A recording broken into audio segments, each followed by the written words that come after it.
Herzlich willkommen zu einer weiteren Folge von Norbis Kochstunde.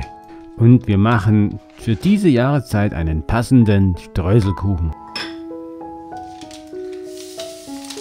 Und zwar einen Streuselkuchen mit Pudding und mit Rhabarber. Ja, und für diesen Kuchen braucht man natürlich wieder einen Boden und auch Streusel. Und das machen wir alles in einem Abwasch. Das bedeutet, wir erhöhen natürlich die Menge vom Teig. Also auch die Mengen der ganzen Zutaten für den Teig. Also was brauchen wir da für den Teig? Wir brauchen Mehl und Backpulver, das vermischen wir schon mal zusammen. Dann brauchen wir Zucker und Vanillezucker, das mischen wir auch zusammen. Dann ein Ei und natürlich dürfen wir das Salz nicht vergessen. Auch wenn es nur eine Prise ist.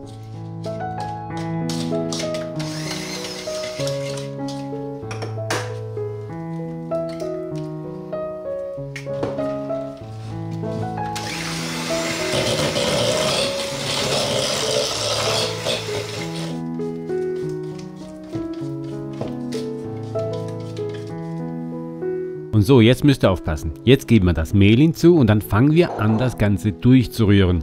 Und dann entstehen Streusel.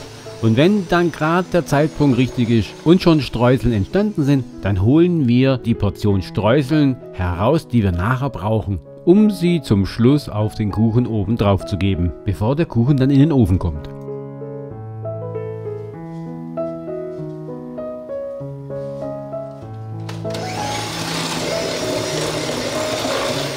Ja, und dann können wir dann loslegen mit dem Rest vom Teig, der sich noch in der Schüssel, in der Rührschüssel befindet, weil da formen wir jetzt dann den Teig draus.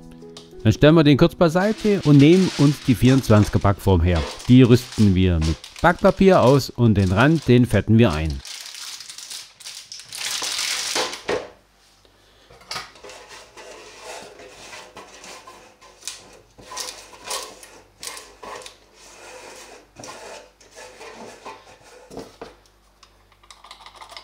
Dann geht es auch schon mit dem Teig gleich wieder weiter. Da bemehlen wir die Arbeitsfläche und holen 2/3 vom Teig heraus aus der Rührschüssel. Aber nur 2/3 vom Teig, weil aus dem Rest machen wir nachher den Rand.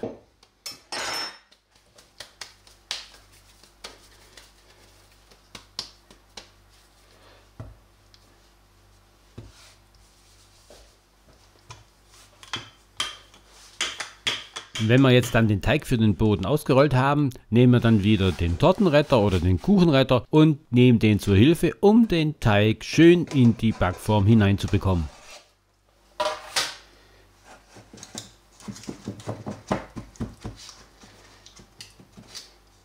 Aus dem Rest, wie schon gesagt, formen wir den Rand. Und dann können wir auch die Backform beiseite stellen, weil anschließend geht es an den Herd, weil wir müssen Pudding kochen, jawohl. Und zwar einen Sahnepudding, sprich wir geben zu der Milch noch ein bisschen Sahne hinzu. Oh, da war ich wohl bei der Sahne ein bisschen unvorsichtig und hab gekleckert. Einfach wegputzen und weitermachen, sprich den Topf erhitzen, parallel dazu kurz den Vanillezucker mit normalen Zucker mischen. Aber da bin ich auch schon wieder ein Dubberler. Ich muss das gar nicht vermischen. Das kann ich doch gleich in die Milch reingeben. Nobby, ein bisschen mitdenken, Mensch.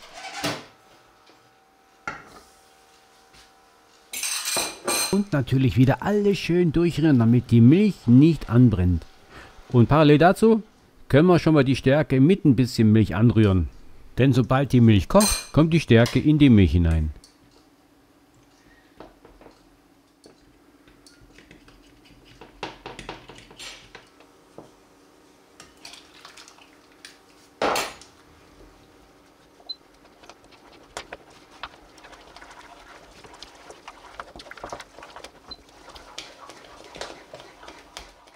Und der Hauptdarsteller fehlt noch, der Rhabarber. Den haben wir gewaschen und 400 Gramm daraus gewonnen.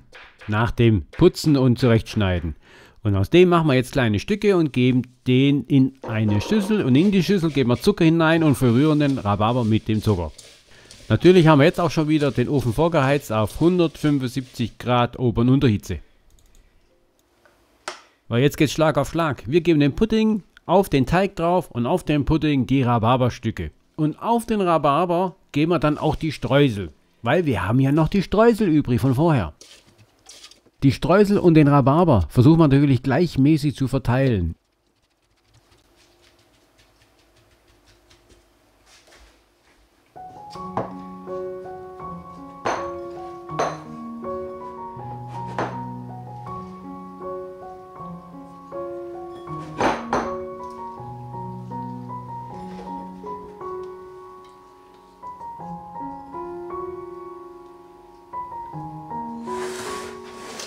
Ja, und dann kommt der Kuchen auch schon in den Ofen für 55 Minuten. Warum?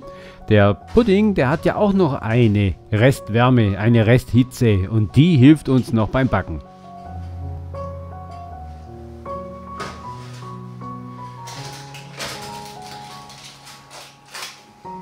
Und wenn der Kuchen dann fertig ist, dann holen wir ihn natürlich aus dem Backofen heraus und lassen ihn erstmal abkühlen.